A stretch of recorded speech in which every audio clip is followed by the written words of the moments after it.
Hey guys, how are you all? All good? Great.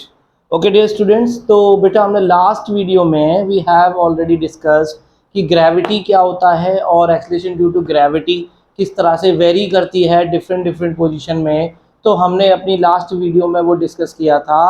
आज हम motion under gravity gravity के बारे में डिस्कस करेंगे कि किस तरह का उसका होता है। उसके बाद कैप्लर के लॉज आते हैं और एक फिर लास्ट आता है आपका मास एंड वेट, और उसी के साथ हमारा ये चैप्टर कंप्लीट हो जाता है क्लास 9th का। सो चलो शुरुआत करते हैं। तो बेटा जो नेक्स्ट टॉपिक हमारा आता है that is motion under gravity. Motion under gravity यानी कि जहां पे आपका एक्सेलरेशन ड्यू टू ग्रेविटी लग रहा होता है उसके बारे में आपको डिस्कस करना है। तो इसमें क्या है कि it is the motion under the influence of the gravity. तो मोशन अंडर ग्रेविटी क्या हो गया? It is the motion under the influence of gravity. It is the motion under the influence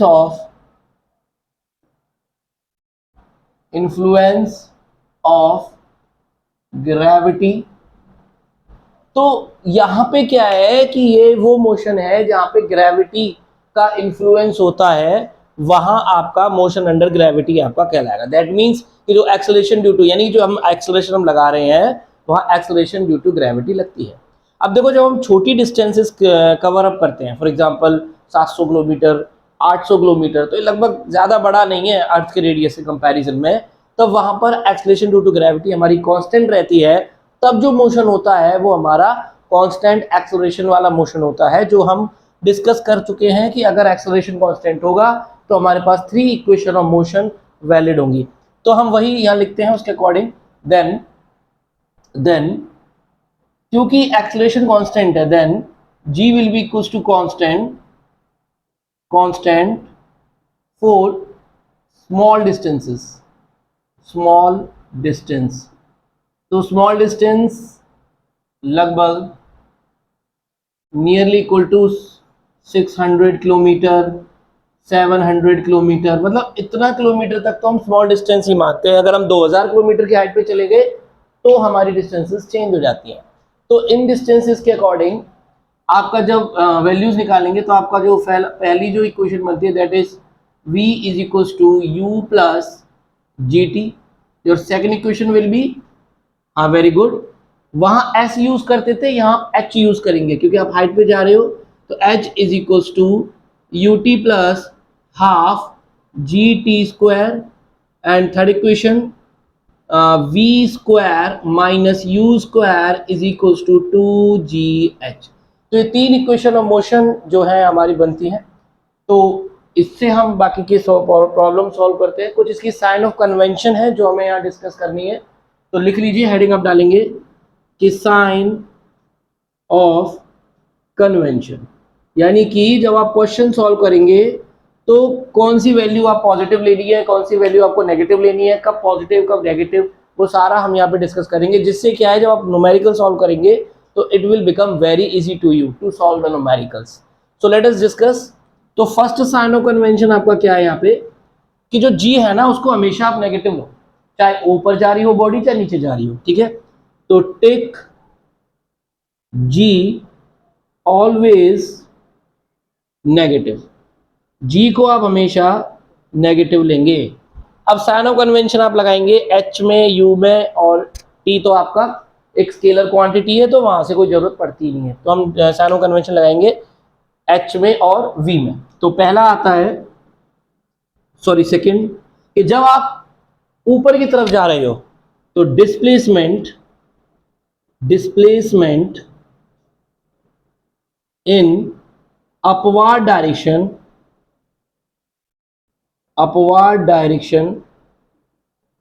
is taken as positive.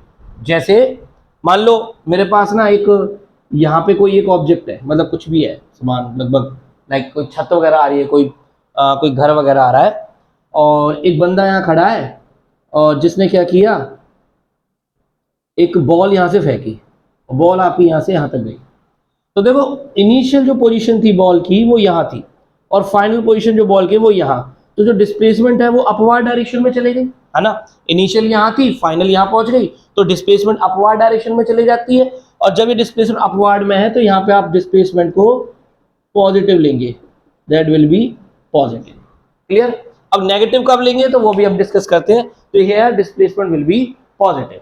Second case लिखो कि displacement in downward direction is taken as negative. So third कहता है कि displacement in downward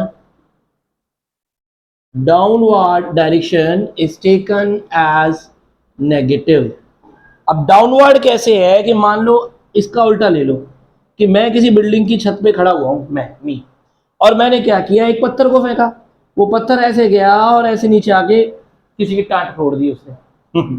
तो अब देखो initial जो situation थी उस पत्थर की वो यहाँ थी और जो फाइनल है वो यहाँ है, तो जो डिस्प्लेसमेंट है वो डाउनवर्ड डायरेक्शन में चला गया ना, नीचे की तरफ। ठीक है, वहां ऊपर की तरफ था या नीचे की तरफ है, तो डाउनवर्ड डायरेक्शन में डिस्प्लेसमेंट है तो उसको आप क्या लेंगे, नेगेटिव डिस्प्लेसमेंट लेंगे। वो हम न्यूमेरिकल करेंगे और आपको उसमें और क्लियर हो जाएगा। इसके बाद तो जो नेक्स्ट कहता है fourth point sorry, similarly velocity, कोई वेलोसिटी आपकी चाहे इनिशियल हो चाहे फाइनल हो, तो velocity in upward direction are taken as positive और similarly velocity in downward direction are taken as negative. तो इस तरह के साइन ऑफ कन्वेंशन आपको यूज करने हैं न्यूमेरिकल्स को सॉल्व करने के लिए। अब हम कुछ न्यूमेरिकल्स जो है बोर्ड पे शो करेंगे और वो न्यूमेरिकल आपको ट्राई करने हैं, उसके बाद हम उसको देखते हैं। तो स्मार्ट बोर्ड जी न्यूमेरिकल शो करें। तो आपका next numerical is here. So हमारे स्मार्ट बोर्ड जी ने आपको नेक्स्ट क्वेश्चन शो किया है, तो क्वेश्चन को एक बार पढ़ें और ट्राई करें। सो क्वेश्चन कहता है कि a stone is dropped from the roof of a building, एक बिल्डिंग की छत से एक स्टोन को गिराया जाता है, ड्रॉप किया जा रहा है, ध्यान रखना उसको फेंका नहीं जा रहा है, ड्रॉप किया जा रहा है, दोनों में डिफरेंस है। फेंकने में आप वेलोसिटी देखते हो पहले से ही, लेकिन ड्रॉप में आपने अपने हाथ में लिया और ऐसे छोड़ दिया। तो ये कह रहा है कि drop from the roof of a building takes 4 second to reach the ground, वो ग्राउंड को पहुंचने में 4 सेकेंड लगा रहा है। Find the height of the building. G की वैल्यू गिवन है दैट इज 9.8 और जी को आप नेगेटिव लेना according to the new sign of convention. So video को पॉज करें और सॉल्व करें। हो गया आई थिंक अब तक तो कर लिया होगा। तो चलो स्टार्ट करते हैं, सॉल्यूशन देखिए। तो वो ये कह रहा है कि stone is dropped from the roof of the building, it takes 4 second, आपको टाइम गिवन है that is 4 second to reach the ground, और वो ये कह रहा है कि जो जी की वैल्यू है दैट इज 9.8, और आप क्योंकि जी लेंगे तो देखो आपको फॉर्मूला पता है कि एज अगर टाइम गिवन हो, एक्सेलेरेशन गिवन हो और वेलोसिटी पूछी गई हो तो आप v = u + at लगा सकते हो। लेकिन यहाँ पे क्या है, आपको हाइट पूछी गई है तो आप s लगाओगे। तो आपको फॉर्मूला पता है कि h = ut + ½ gt²। तो क्योंकि देखिए वो नीचे की तरफ जा रहा है तो जो डिस्प्लेसमेंट होगी वो नेगेटिव होनी है भाई, उसने ऐसे ड्रॉप किया तो जो स्टोन है वो नीचे जाएगा तो नेगेटिव डिस्प्लेसमेंट गेन करेगा ना। तो यहाँ पे आपका क्या हो जाएगा, -h = u0 है इंटू में t + ½ और g को आप ऑलवेज नेगेटिव ही लेंगे तो -9.8 इंटू में t आपको गिवन है दैट इज 4²। तो वैल्यू आपकी आ जाती है -h = -1/2 इंटू 9.8 इंटू में 16, ये आपका कट जाएगा 4.9 टाइम्स और ये आपका देखिए माइनस से माइनस कैंसिल, तो h की वैल्यू जो आपकी आ जानी है दैट इज 78.4 मीटर, लगभग कुछ इतना ही आ जाएगा मल्टीप्लाई करके, एक बार देख लेना अगर मैं गलत हूँ तो। So this is your question. और तो चलिए नेक्स्ट क्वेश्चन, इस वीडियो को पॉज करके सॉल्व कर लो, अगर कोई सॉरी नोट कर लो। तो नेक्स्ट क्वेश्चन हमारे स्मार्ट बोर्ड जी आपको शो करेंगे। स्मार्ट बोर्ड जी नेक्स्ट क्वेश्चन शो करें and your next question is here. So हमारे स्मार्ट बोर्ड ने आपको नेक्स्ट क्वेश्चन शो किया है, तो एक बार भी क्वेश्चन को पढ़ लें। तो क्वेश्चन कहता है कि a child drops a coin from the top of a building, एक बिल्डिंग के टॉप से, छत से एक जो बच्चा है वो एक कॉइन को ड्रॉप करता है। अभी देखो ड्रॉप कर रहा है तो इनिशियल वेलोसिटी 0 हो जाती है। तो drop top of the building which is 50 metre high. अभी यहाँ डिस्प्लेसमेंट कैसी होगी, पॉजिटिव की नेगेटिव, बताइए। हाँ, ओके, राइट आंसर नेगेटिव। क्यों होगी, क्योंकि हमने बॉडी, उसने ड्रॉप किया तो कॉइन नीचे जा रहा है ना, जब नीचे जा रहा है तो डिस्प्लेसमेंट नीचे की तरफ गेन करेगा, और जब डिस्प्लेसमेंट नीचे की तरफ गेन करेगा तो नेगेटिव डिस्प्लेसमेंट होगा। तो यानी कि एच विल बी नेगेटिव। यानी कि अगर आप लिखना चाहो डायरेक्टली भी लिख लो अब यहाँ वैल्यूज, क्योंकि अब आपको पता चल गया है। तो h is equals to -50 metre. Calculate number 1 velocity of the coin when it falls through 20 metre distance. तो आपको बताना है पहला केस में कि आपको कॉइन की वेलोसिटी निकालनी है अगर एच डैश आपका 20 मीटर हो जाए फर्स्ट पार्ट में। तो वो कह रहा है कि एच डैश आपको दे रखा है 20 मीटर, ये भी माइनस का ही होगा क्योंकि डिस्प्लेसमेंट नीचे की तरफ है। और इस समय वेलोसिटी निकालनी है तो आपको फॉर्मूला पता है, v square minus u square is equal to 2gh। तो देखिए v तो पूछा ही गया है, u आपका 0 हो जाना है, ऑब्वियसली इनिशियल वेलोसिटी 0 है, इनटू में 2। अच्छा g कितना है हमारे पास, माइनस का 10, क्योंकि g will be always negative, और h है आपको -20 मीटर। तो वैल्यू आपकी आ जाएगी 2 2 जा 4 -1 प्लस, यानी आपका हो जाएगा 400। तो v इक्वल्स टू आपका आ गया 400, और v इक्वल्स टू √400 यानी कि 20 मीटर। तो ये आपका जो है v की वैल्यू आ जाती है। सेकंड पार्ट वो कहता है, अगर किसी ने सॉल्व कर लिया है तो अच्छी बात है, अगर अभी भी आप सॉल्व करना चाहते हो तो वीडियो को पॉज करके सॉल्व कर लें, ठीक है। बीच में आप पॉज भी कर लिया करो, क्वेश्चंस को खुद भी ट्राई करो, मेरा कहने का मीनिंग ये है। तो बेटा देखो, क्वेश्चंस को समझना और ट्राई करना खुद बहुत ज़्यादा ज़रूरी है। जितने ज़्यादा न्यूमेरिकल तुम खुद लगाओगे, ये बिल्कुल आपका इस तरह से हो गया कि मान लो कि आप क्रिकेट सीखने जा रहे हो और आप जब तक बैट खुद नहीं पकड़ोगे ना अपने हाथ में, तो आप क्रिकेट नहीं सीख पाओगे। आप कितना मर्जी विराट कोहली को खेलता हुआ देख लो, आप कितना मर्जी सचिन तेंदुलकर को खेलता हुआ देख लो, कितना मर्जी वीरेंद्र सहवाग को खेलता हुआ देख लो, लेकिन जब तक आप खुद बैट अपने हाथ में नहीं पकड़ेंगे तो आपको नहीं पता चलेगा कि 150 किलोमीटर प्रति घंटे की रफ्तार से आती हुई बॉल को किस तरह से फेस किया जा सकता है। क्लियर? उसी तरह से आपके न्यूमेरिकल्स होते हैं, जितना ज्यादा आप न्यूमेरिकल्स खुद सॉल्व करोगे आपको समझ में आएंगे, आपको चीजें क्लियर होंगी।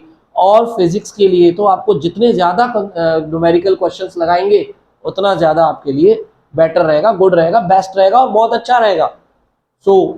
तो इसको ट्राई कर लेना एक बार। और नाउ सेकंड पार्ट वो कहता था velocity with which the coin strike the ground. देखो जब कॉइन ग्राउंड तक पहुंच गया तो वो मतलब पूरी डिस्टेंस ट्रेवल कर ली जितनी हाइट थी, यानी कि जो आपकी h की वैल्यू यहाँ रही होगी दैट इज -50 मीटर। वेलोसिटी पूछी गई है, सेम चीज पूछी गई है, तो आपको अप्लाई कर दो, v square minus u square is equal to 2gh।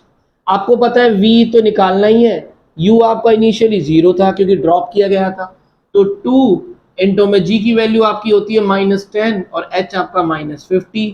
तो वैल्यू आपकी कितनी आ जाएगी, 5 दूनी 10, 1000 मीटर v स्क्वायर पर सेकेंड, या 1000 लिख लो अभी। तो v स्क्वायर आपका आ गया 1000, यहाँ से v की वैल्यू हो जाएगी √1000 मीटर पर सेकेंड, या 10√10 मीटर पर सेकेंड। तो ये वैल्यू आपकी आ जाती है इसकी। तो चलिए नोट कर लो पॉज करके। और नेक्स्ट क्वेश्चन, कंप्यूटर जी नेक्स्ट, सॉरी हमारा तो स्मार्ट बोर्ड है, कंप्यूटर जी नहीं है क्योंकि हम कौन बनेगा करोड़पति नहीं खेल रहे। तो स्मार्ट बोर्ड जी नेक्स्ट क्वेश्चन आप शो करें। तो नेक्स्ट क्वेश्चन इज हियर। तो हमारे स्मार्ट बोर्ड जी ने नेक्स्ट क्वेश्चन आपको शो किया है, तो वीडियो को पॉज करके एक बार सॉल्व कर लेना। क्वेश्चन कहता है कि a ball is throne up is caught back by a thrower after 6 seconds। तो एक बॉल को ऊपर फेंका गया, उसके बाद उसको कैच कर लिया गया एक थ्रोअर के जरिए। वेलोसिटी फर्स्ट पार्ट आपको कैलकुलेट करना है, velocity with which the ball was thrown up. एक तो आपको वेलोसिटी जिससे जो बॉल है उसको फेंका गया, यानी कि इनिशियल वेलोसिटी उसकी होगी, क्योंकि उसको ड्रॉप नहीं किया गया, उसको फेंका गया। जब फेंका जाएगा इनिशियल में कुछ ना कुछ वेलोसिटी होगी तभी तो ऊपर जाएगा। अगर वेलोसिटी 0 तो उसको अगर ऐसे कर दो तो गिर जाएगी नीचे। उसके पास कोई ना कोई वेलोसिटी है तभी तो बेटा वो ऊपर जाएगा ना। अगर उसके मान के चलिए मेरे हाथ में ये मार्कर है, मैंने ये खोल दिया हाथ, क्या फर्क पड़ा, कहीं गया ये नहीं। लेकिन अगर मैं इसको वेलोसिटी दूंगा तभी तो ऊपर जाएगा, तो इसीलिए उसके पास इनिशियल वेलोसिटी तो होगी। तो velocity with which the ball was thrown up, यानी कि आपको कैलकुलेट करना है initial velocity v i, the maximum height attain by the ball. उसके बाद जब वो ऊपर जाती है तो मैक्सिमम कितनी हाइट अटेन करेगी, and the distance of the ball below the highest point, कि जब वो हाईएस्ट पॉइंट तक पहुंच जाए उसके बाद 2 सेकंड के बाद उसकी जो डिस्टेंस है वो उसने कितनी ट्रेवल करी, हाईएस्ट पॉइंट से नीचे 2 सेकंड में उसने कितनी डिस्टेंस ट्रेवल करी, वो आपको कैलकुलेट करना है। तो पॉज करो और सॉल्व करो। हो गया, डन डन हो गया। चलिए, तो आई थिंक हो गया। सो डिस्कस करते हैं सॉल्यूशन। तो the ball is thrown up by caught back thrower by the 6 second. तो आपको टाइम दे रखा है t is equals to 6 second, यानी कि जो आपकी जो बॉल थी, देखिए ये मान लो आपका थ्रोवर है, ये आपका कोई एक थ्रोवर है और एक इसके हाथ में बॉल थी।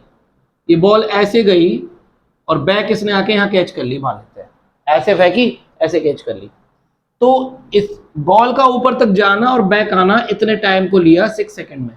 अब वो कह रहा है velocity with which the ball was thrown up.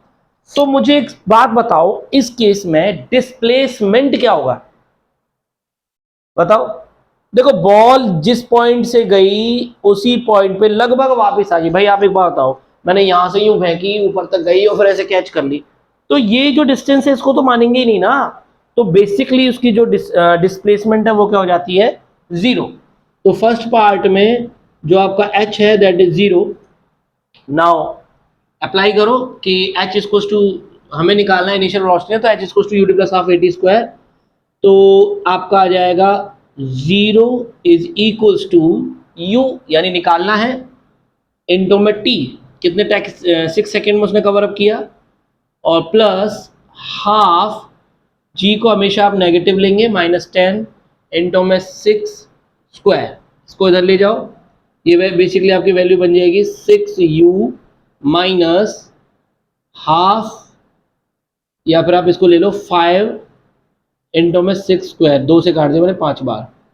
तो इसको जब आप इधर ले जाएंगे तो आपको बन जाएगा 5 इंटू 6 का whole square is equals to 6u, 6 से 6 कट जाएगा, u is equals to 5 into में 6, that will be equals to 30 metre पर सेकेंड। तो ये आपका फर्स्ट पार्ट हो गया। Clear clear. देखिए अब सेकंड पार्ट के क्या करना है, सब कुछ नहीं करना, सिर्फ आपको ये देखना है कि हम किस क्वांटिटी का यूज कर सकते हैं उसको सॉल्व करने के लिए। यहाँ डिस्प्लेसमेंट 0 मुझे दिख गया था अपने आप ही। अब यहाँ आप देख के बताओ, the maximum height attain by the ball. अब जब बॉल मैक्सिमम हाइट तक पहुंचती है तो वो कुछ सेकंड के लिए रुकती है, मतलब जो बॉल ऐसे जाएगी यूं, कुछ सेकंड के रुकेगी और फिर बैक आएगी, ठीक है। तो अब मुझे क्या हुआ, मुझे मैक्सिमम हाइट पे मिलने वाली फाइनल वेलोसिटी मिल गई, मुझे सिर्फ उसी का यूज करना है। तो आपको फॉर्मूला पता है, आपको पूछा क्या गया है, मैक्सिमम हाइट, तो आपको फॉर्मूला पता है कि v square minus u square equals to 2gh। तो v स्क्वायर तो आपका हो जाएगा 0, क्योंकि मुझे पता है फाइनल में वेलोसिटी 0 है, ठीक है। उसके बाद u आपने 30 निकाल ही लिया था, तो 30 स्क्वायर। अब देखो u ऊपर की तरफ है तो u will be positive here, ठीक है, नीचे होता तो नेगेटिव होता, लेकिन अब u ऊपर जा रहा है ना, वेलोसिटी हमने ऊपर की तरफ फेंकी है तो वो आपका पॉजिटिव रहेगा। और is equals to 2g is always negative into में h, तो h आपका जो है निकालना ही है, तो that will B small h। ये वैल्यू आपकी हो जाएगी माइनस के 900 इज इक्वल्स टू -20h, और इससे ये कट जाएगा, 0 से 0 मर गया, h की वैल्यू आपकी आ जाएगी 45 मीटर। तो ये आपका हो गया सेकंड पार्ट। क्लियर क्लियर है। चलिए तो थर्ड पॉइंट पे आ जाइए। थर्ड वो कहता है कि the distance of the ball below the highest point, कि वो मान के चलिए हाईएस्ट पॉइंट पे आ जाता है, यहां से वो 2 सेकंड नीचे तक जाने के बाद उसका क्या होगा। ये आप ऐसे सेम क्वेश्चन पिछले समय कर चुके हो, तो कर दीजिए इसको भी सॉल्व। यहाँ क्या हो जाएगा आपका इनिशियल वेलोसिटी 0, फाइनल उसने पूछी गई है, टी आपको दे रखा है 2 सेकंड का। तो फॉर्मूला आपको पता है v is equal to u plus a t, तो अप्लाई कर दीजिए। v is equal to u यानी कि 0 plus a that is minus के 10 इंटू में टी, वो आपका हो जाएगा 2 सेकंड। तो आंसर आ जाएगा 20 मीटर पर सेकंड। माइनस माइनस बताता है कि velocity will be in downward direction. आया समझ में? माइनस क्यों आया? According to the sign of convention velocity will be in the downward direction. तो ये इस तरह से आपका क्वेश्चन हो जाते हैं। तो वीडियो को पॉज करके इसको नोट कर लें एक बार। हो गया? अब हमारे स्मार्ट बोर्ड जी नेक्स्ट क्वेश्चन शो करेंगे। So next question is here. So question कहता है कि an object is thrown vertically upward and rises to a height of 20 metre. Calculate, आपको क्या कैलकुलेट करना है? Velocity with which the object was thrown upward. एक तो किस वेलोसिटी से ऑब्जेक्ट को ऊपर फेंका गया, दूसरा the time taken by the object to reach the highest point, कि ऑब्जेक्ट हाईएस्ट पॉइंट तक पहुंचने में कितना टाइम करता है। बिल्कुल पिछले वाले क्वेश्चन जैसा है, तो पॉज करें और सॉल्व करें। हो गया? Is it done? Okay, I think अब तक हो गया होगा। सो देखिए, आपने सॉल्व कर लिया सबने, जिनका हो गया अच्छी बात है, जिनका नहीं हुआ वो एक बार देख लें। तो an object is thrown vertically upward and rises to a height of 20 metre. तो ऑब्जेक्ट को ऊपर तक फेंका गया और अब उसने जो हाइट गेन करी वो 20 मीटर की गेन करी। तो देखो वो अब हाइट जो गेन कर रहा है वो ऊपर की तरफ जा रहा है और displacement in upward direction is taken as positive. तो यहाँ पे जो h की वैल्यू होगी वो पॉजिटिव होगी। अब आपको कैलकुलेट करना है the velocity with which the object was thrown upward, कि ऑब्जेक्ट को किस वेलोसिटी से अपवर्ड डायरेक्शन में थ्रो किया गया। तो g की वैल्यू आपको दे रखी है, आपको v पूछा गया है, आपको फॉर्मूला पता है कि as first part as v square minus u square is equal to 2gh। तो जब वो अपवार्ड तक जा रहा है, तो velocity with which rises to a height 20 metre, जब वो 20 मीटर की हाइट गेन कर लेगा तो उसकी जो फाइनल वेलोसिटी है वो तो जीरो हो जाएगी। भाई मैंने इसको फेंका, मैंने इसको ऊपर फेंका और वो 20 मीटर की हाइट तक गया, तो जब वो 20 मीटर की हाइट तक पहुंचेगा तो उसकी जो वेलोसिटी है वो तो जीरो हो जानी है ना उस हाइट पे जाके, वो बैक आ रहा है, तो इसलिए फाइनल वेलोसिटी जीरो। इनिशियल आपको कैलकुलेट ही करनी है। 2g is always taken as negative, that is why -10, और h आपका हो गया that is 20 मीटर हाइट। तो वैल्यू बन जाएगी minus u square is equal to -400, अभी इसको मतलब हो, and u is equal to आ जाएगा 20 मीटर। तो उसका जो हाइट है वो 20 मीटर हाइट तक ऊपर गया, सॉरी, तो हाँ वेलोसिटी जो आएगी 20 मीटर पर सेकेंड, यानी कि 20 मीटर पर सेकेंड की रफ्तार से उसने भेजा ऊपर और वो जो है 20 मीटर की हाइट तक ऊपर गया।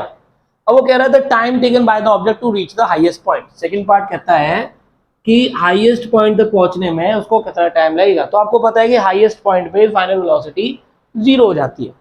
तो आपको पता है फॉर्मूला होता है v is equal to u plus a t. Final velocity zero हो जानी है, zero is equal to u क्या है, अपवर्ड डायरेक्शन में होगा तो पॉजिटिव रहेगा, u प्लस -10 इंटू में टी पूछा गया है, तो आपकी वैल्यू हो जाएगी 20 माइनस 10t, 10t को ले आएंगे इधर, 10t इज इक्वल टू 20 और t is equal to 2 second. तो वो 2 सेकेंड के अंदर जो है हाईएस्ट पॉइंट पर पहुंच जाता है। तो पॉज कर लें और नोट कर लें इसको। तो इस तरह के क्वेश्चंस आप सॉल्व कर लेना, और बहुत सारे क्वेश्चंस आपको नेट में मिल जाएंगे, आपकी बुक्स में भी होंगे, लेकिन जितने ज़्यादा न्यूमेरिकल्स की प्रैक्टिस करोगे टॉपिक उतना ज़्यादा अच्छा क्लियर होगा। इसमें बहुत सारे कुछ कंपटीशन लेवल के भी क्वेश्चंस होते हैं, वो भी आप ट्राई करें और अपना कंसेप्ट है उससे बहुत ज़्यादा अच्छा क्लियर होगा। तो चलिए डिस्कस करते हैं हमारा नेक्स्ट टॉपिक जो है हमारा केपलर के लॉज।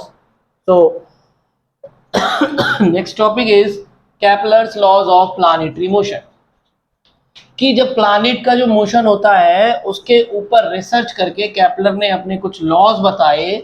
तो वो लॉज क्या हैं? So the name of the topic is Kepler's laws of Kepler's laws of planetary motion, कि प्लानिट के मोशन के केपलर ने अपने क्या क्या लॉज दिए। इसके बारे में ज़्यादा ब्रीफ डिस्क्रिप्शन आपके नोटबुक में नहीं, सिलेबस में नहीं है, बट फिर भी हम लोग थोड़ा बहुत डिस्कस करेंगे। सिलेबस में केपलर लॉ इस मतलब कटा हुआ है, तो फिर भी एक बार आपको आना जरूरी है। तो देखिए, फर्स्ट लॉ, केपलर ने 3 लॉ दिए थे प्लानिटरी मोशन के, जिनमें से आपका फर्स्ट लॉ क्या कहता है, इसे हम लॉ ऑफ ऑर्बिट भी कहते हैं। It is also called law of orbit. तो केपलर ने क्या बताया था अपने इसमें, तो इसने बोला था कि it states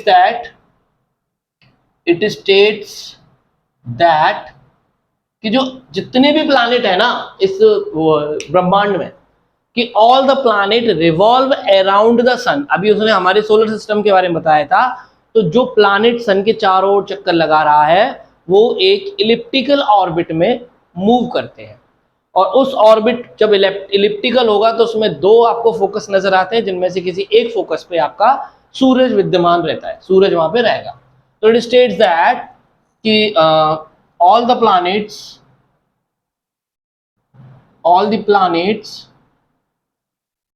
revolve around the sun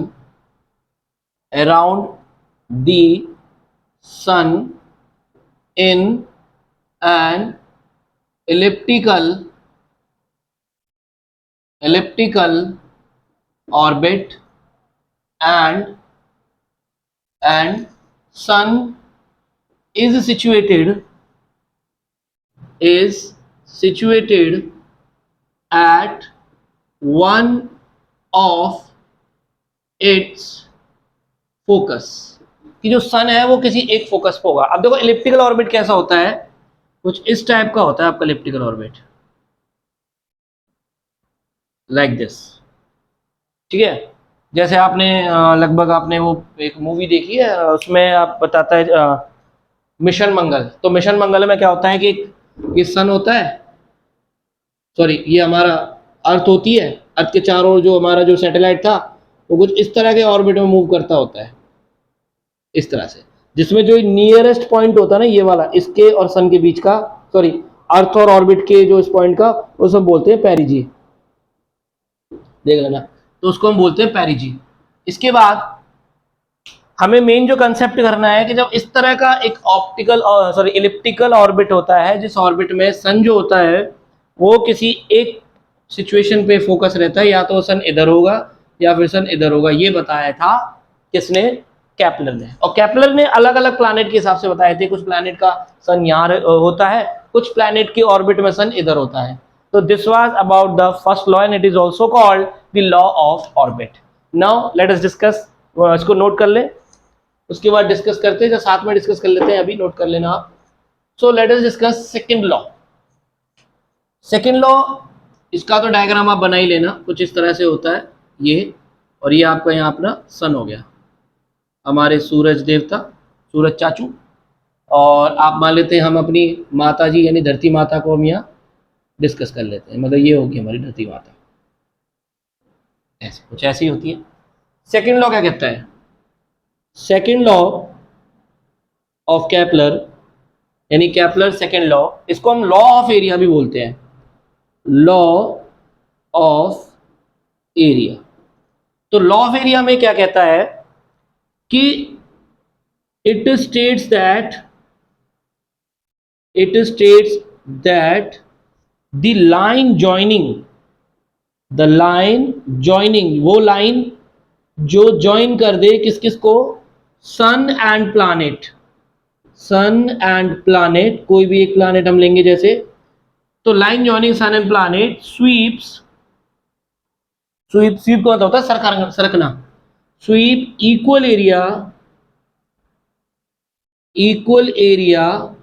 N equal interval of time, sweeps equal area in equal interval of time. जैसे मान लेते हैं कि ये हमारा कोई हम अपना ऑर्बिट है, ये आपका सन है सपोज करो, हमारी जो सूर्य देवता, और ये हमारी धरती माता मान लेते हैं, ये आपकी, या आप कोई भी प्लानिट मान लो, धरती माता क्या मानते हो, तो मान लेते हैं यहाँ कोई पॉइंट है ए और यहाँ कोई पॉइंट मान लो बी है। तो लाइन जॉइनिंग, पहले क्या था कि आपका प्लैनेट पॉइंट ए पर है, ठीक है, तो line joining sun and the planet, sun और प्लैनेट को ज्वाइन करते हुए एक लाइन बना दो, ये बन गई। स्वीप्स, अगर ये लाइन ऐसे है, अब ये स्वीप करेगी तो ऐसे स्वीप करेगी ये, तो देखो जब स्वीप करेगी तो कोई एरिया कवर कर ही नहीं कर रही। अगर मैं इसको ऐसे स्वीप कराऊं तो देखो इतना इतना एरिया ही कवर कर देता है, यू कैन सी हियर, मैंने इसको यहाँ रखा ऐसे लेके, तो ये और ये एरिया इसने कवर कर लिया पूरा का पूरा। तो ऐसे ही मैंने अगर लाइन को स्वीप कराऊंगा तो वो भी कोई ना कोई एरिया कवर करती है। तो मान लेते हैं ये एस है और ए से बी तक जाती है, सपोज वो 10 डेज के अंदर मान लेते हैं, और ऐसे ही यहाँ कोई पॉइंट है सी और यहाँ कोई पॉइंट मान लो आप डी, और वो सी से डी भी जाती है 10 डेज में, ठीक है। तो यानी कि वो इक्वल टाइम इंटरवल मतलब कि चल रही है। तब उस केस में जो ये एरिया बनेगा स्वीप्स की area, that area will be equal. तो sweeps equal area in equal interval of time, अगर टाइम इंटरवल सेम है तो सेम एरिया को स्वीप करेगी। Then in this case area of ASB is equals to area of CSD। तो sweep equal area in equal interval of time, this is Kepler's second law. तो note कर लें एक बार, फिर हम आगे बढ़ते हैं, पॉज करके नोट कर सकते हो। Then we will discuss third law. और एक बार थोड़ा मैं वीडियो को देख लूँ कि वीडियो सही आ रही है। अरे थोड़ा ऊपर की तरफ चला जाता है ये, थोड़ा सा ना ये ट्राइपॉड प्रॉब्लम कर रहा है, थोड़ा सा इसको सेट कर देता हूँ। अब ठीक है, नहीं नहीं नहीं, अब नीचे चला गया। Now it is all right. पता नहीं क्यों ये ऊपर नीचे चला जाता है। So next third part, third law. Third law को हम नोट कर लें, पहले कर ही देता हूँ। तो केपलर्स थर्ड लॉ, तो इसमें टाइम इंटरवल के बारे में डिस्कस करता है, तो इसको हम लॉ ऑफ पीरियड भी कहते हैं। तो लॉ ऑफ पीरियड जो होता है टाइम पीरियड, तो देखिए थर्ड लॉ, इसको आप कहते हैं लॉ ऑफ पीरियड। पीरियड यानी कि time period, time of revolution. तो ये कहता है कि इट स्टेट्स दैट जो मान के चलिए कि ये हमारे पास ना लाइक ये मेरे पास यहाँ लाता हूँ, ये एक ऑर्बिट है और ये आपका सन हो गया इस ऑर्बिट में, और ये मान लो हमारे पास कोई प्लैनेट हो गया। तो सपोज करो कि प्लैनेट यहाँ से चला, इस पॉइंट से चलता है और वो ऐसे ही पूरा चक्कर लगा के इस पॉइंट पे वापस आ जाता है। तो जब वो एक कंप्लीट चक्कर लगाता है उसे हम कहते हैं टाइम ऑफ रिवॉल्यूशन। तो क्या बोलेंगे इसको हम, टाइम ऑफ रिवॉल्यूशन। तब उस केस में उसको हम डिनोट करते हैं टी से। तब वो कहता है कि जो टाइम ऑफ रिवॉल्यूशन है ना, इट स्टेट्स दैट कि टाइम ऑफ रिवॉल्यूशन इज थोड़ी गड़बड़ कर दी मैंने। It states that the square of time of revolution states that the square of time of revolution is directly proportional to the cube of semi major axis. कि जो time of revolution है उसका जो directly proportion, उसका जो square है that is directly proportional to the cube of semi major axis. अब semi major axis क्या है, मेजर एक्सिस क्या है, माइनर एक्सिस क्या है, तो वो ये होते हैं कि ये वाला जो हमारे पास जो ये ऑर्बिट है, इसको आप इस तरह से दो एक्सिस में आप जब शो करते हैं, तो देखो ये वाली तो आपकी होगी छोटी वाली एक्सिस, तो इसे हम बोलते हैं माइनर एक्सिस, और ये वाली जो होती है इसको आप बोलेंगे मेजर एक्सिस। और मेजर एक्सिस का आधा आपका कहलाता है सेमी मेजर एक्सिस। तो इसीलिए यहाँ पे हमने लिया आर क्यूब। तब उस केस में अगर आप इसको प्रोपोर्शनल को हटाएंगे तो यहाँ इक्वल करेंगे तो यहाँ आपका कोई कांस्टेंट आ जाएगा, कांस्टेंट, और आर क्यूब यहाँ से आपका हो जाएगा T square by R cube is equal to constant. That means what कि अगर आपको एक प्लानिट मिल जाता है, कोई पहला प्लानिट, तो उसका स्क्वायर और आर का क्यूब इज इक्वल टू कोई दूसरा प्लानिट मिल जाता है तो उसका स्क्वायर आर का क्यूब। मान लेते हैं कोई तीसरा प्लानिट मिल जाता है तो उसका स्क्वायर आर का cube up to so on. तो इस तरह से इक्वल होंगे। तो this is Kepler's third law. और केपलर के बारे में ज़्यादा डिस्क्रिप्शन आपके सिलेबस में भी नहीं है, ना कभी कोई कंपटीशन एग्जाम में पूछा जाता है, तो इसको आप नोट कर लें। बस इतना ही आप इसकी नॉलेज रखें। तो पॉज करें और नोट कर लें।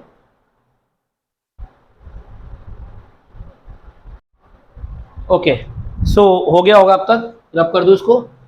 अब next topic we will discuss about mass and weight. This is the last topic of this chapter. उसके बाद हम नेक्स्ट चैप्टर स्टार्ट करेंगे, दैट विल बी फ्लोटेशन, जो हम अपनी अगली वीडियो में डिस्कस करेंगे। सो जो टॉपिक है उसका नाम है मास। मास क्या होता है?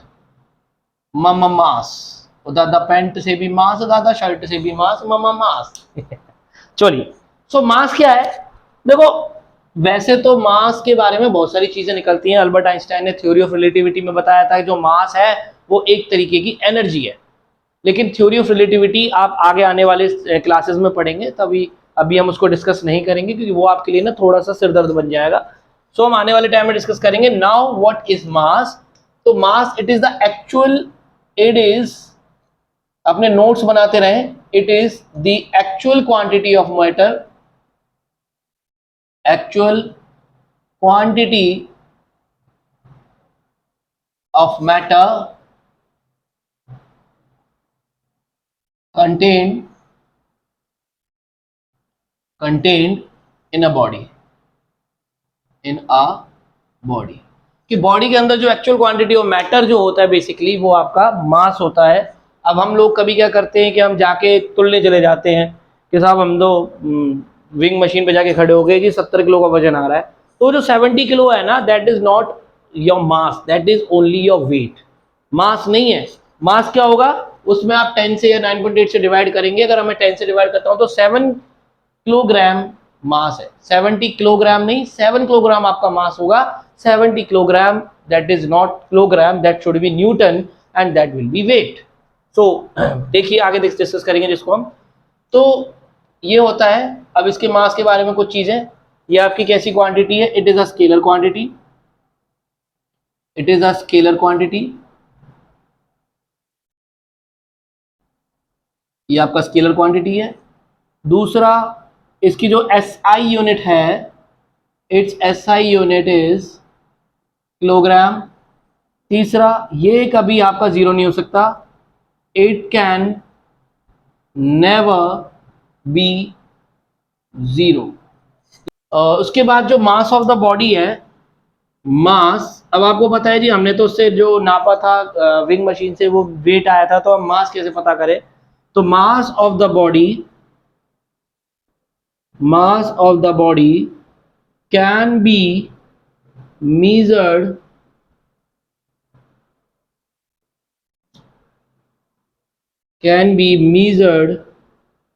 with the help of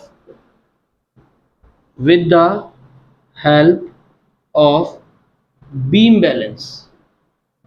ये आपने अपने लैब में देखा होगा, बीम बैलेंस इस तरह का, कि किस तरह से आपका जो आपने लैब में देखा होगा कि ऐसा कुछ लैब में रखा होता है जैसे हम मास नापते हैं। तो दिस इज अबाउट मास, इसको नोट कर लें। फिर हम डिस्कस करेंगे वेट, और weight will be the last topic of this chapter. So हो गया, हो गया। Okay, so next is weight. Weight क्या है? वेट, वेट हम कहते हैं कि घट गया, बढ़ गया, वेट मोटा हो गया, पतला हो गया, तो वेट। देखिए, तो बेसिकली जो जो प्रॉपर्टीज मास में होती हैं लगभग वेट का उसका उल्टा होता है। तो यहाँ पे पहले इसकी डेफिनेशन हम डिस्कस करते हैं। तो डेफिनेशन में वो ये कहता है कि it is the force with which the body is attracted toward the earth, that is weight. तो वेट क्या है? एक तरीके का फोर्स है कि it is the force, it is the force with which any body is attracted towards the earth। तो जो बॉडी जिस फोर्स से, सॉरी, कोई भी जो अर्थ जो फोर्स लगा रही है ना किसी भी बॉडी पे, वो उसे उसका वेट कहा जाता है। तो जैसे अब आपको वेट के बारे में पता चल गया, आपको पता है कि वेट एक तरीके का फोर्स है, तो वहां से आप इसकी यूनिट आप बता सकते हैं। वेट आपका कैसा है? वेट आपका एक वेक्टर क्वांटिटी है, क्योंकि हमेशा toward the centre of earth होता है। वहां पे आपका मास स्केलर क्वांटिटी थी, तो यहाँ हम साथ के साथ मास और वेट का डिफरेंस भी डिस्कस कर रहे हैं। वेट की जो एसआई यूनिट होगी, जो फोर्स की होती है, वही वेट की एसआई यूनिट होती है, दैट इज न्यूटन। उसके बाद जो वेट है वो आपका जीरो भी हो सकता है, इट कैन बिकम जीरो। वहां आपका जीरो नहीं होता था, but it can become zero. जैसे अगर आप स्पेस में चले जाए तो स्पेस में कोई ग्रेविटेशनल पुल होगा ही नहीं, तो वहां पे आपका ये जीरो हो जाएगा। उसके बाद नेक्स्ट आपका है कि the mass of the body can measure with the help of beam balance. और यहाँ पे आप यूज कर सकते हो किसका? वैसे आप विंग मशीन का भी यूज कर सकते हो, आप तराजू का भी यूज कर सकते हो, जो हम लोग सब्जियां वगैरह खरीदते हैं। और एक आपका होता है स्प्रिंग बैलेंस, वो इस तरह का आपका होता है, तो आप उसका भी इस्तेमाल कर सकते हो। तो यहाँ हम अपना चैप्टर कंप्लीट करते हैं, उसके बाद हम नेक्स्ट चैप्टर डिस्कस करेंगे, दैट इज फ्लोटेशन। तो अपनी मेहनत करें, इसको एक बार पॉज करके नोट कर लें। आई थिंक हो गया। So all the very best, do work hard, do your like, अपनी पूरी कंसंट्रेशन के साथ मेहनत कीजिए, अच्छे नंबर लाइए। और हाँ, फिर भी वीडियो अच्छी लगी हो तो प्लीज़ इसको लाइक करें, थोड़ा सा अपने दोस्तों के साथ भी शेयर करें कि जी पढ़ाई कर रहे हैं, कैसा चल रहा है सिस्टम, एंड सपोर्ट करेंगे तो ऑब्वियसली हम और अच्छी वीडियोज़ लाएंगे। So thank you very much to all of you.